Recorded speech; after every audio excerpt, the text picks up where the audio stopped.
Pessoal, tudo bom? A gente está aqui no auditório da Bienal do Rio. Bem aqui atrás está Sylvia, o fenômeno Sylvia, o fenômeno da literatura erótica agora.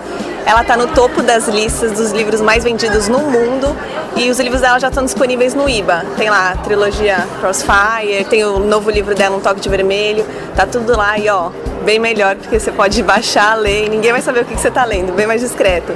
Então a gente vai tentar conversar um pouquinho agora com ela. Ela tá desde as 3 da tarde autografando, atendendo fãs, conversando, super simpática. E agora já são 8h30 da noite. Então ela precisa ir pro hotel dela, precisa pegar o voo depois. Então a gente vai conversar com ela num carrinho no caminho até a sala dos autores. Vai ser bem legal.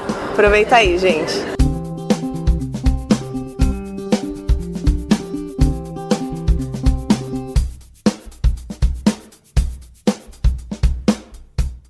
Do you have an idea about how many fans you have here in Brazil?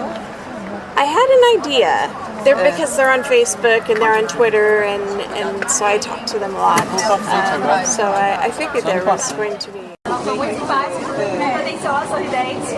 E a gente acompanha, na verdade, desde toda a sua, no primeiro. A gente está ansiosa pelo final, né, da série do Crossfire, né? Termine logo. Termina logo, né? A gente quer que o processo fique.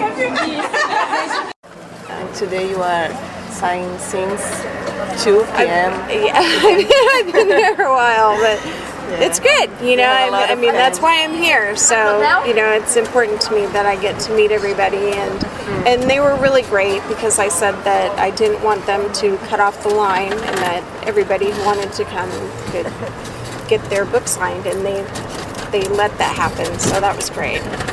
You know, I'll stay, you know, however long I have to stay, but I hate it when a fan comes and then they're told that they have to go because, you know, so I'm glad they didn't do that. It worked out really well. Ela, como mulher, sabe de todos os desejos, né, que a mulher tem, todas as fantasias, né. Quando eu acabo de ver algumas páginas, eu olho pro meu marido e falo, meu pai. And I've read that you, before becoming a writer, you had some different jobs, like you translated Russian for Russian for the army. Yeah, it's true. Absolutely and true. How did you become a writer? I've always wanted to be a writer since I was 12. And I wrote an essay for class where you had to write what you want to be when you grow up. And I said, I'm going to write romance novels. And my teacher kept me after class, and I thought I was in trouble, but he said, you have talent, and I like reading your essays that you turn into class. He goes, I don't know about the romance thing. He said, you might want to write something else, but you know, I think you could do it.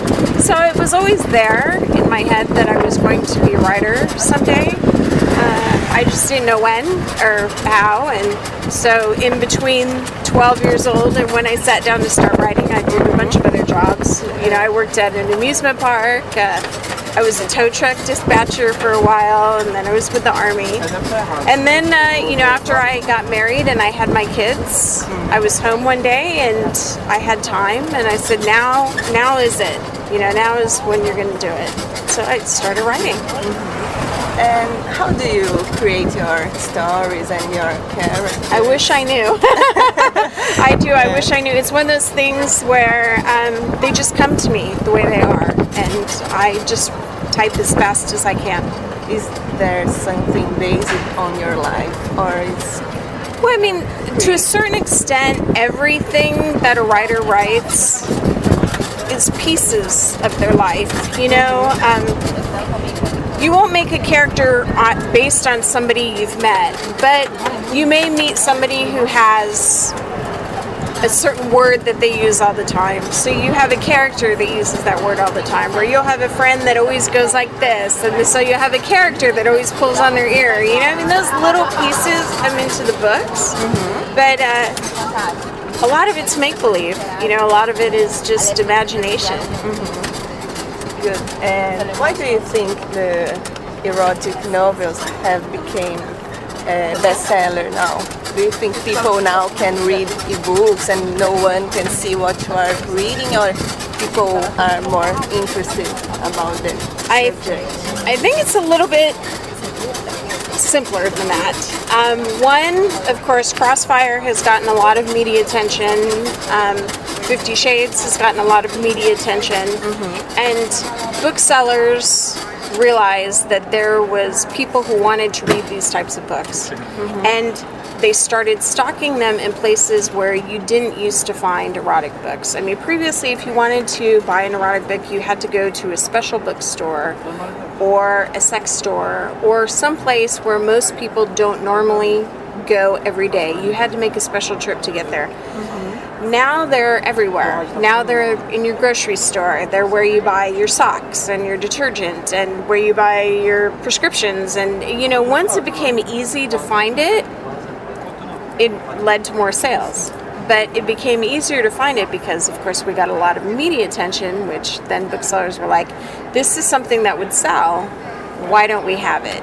And so then they started stocking it. So, I mean, it's really kind of supply and demand. Yeah, I understand. Okay, thank you so much for talking to us. Sure. And congratulations for your fantastic books. Thank you. And I love your earrings. Oh, They're thank gorgeous. you. É isso, pessoal. Foi a nossa conversa com Sylvia Day. Espero que vocês tenham gostado. Um beijo.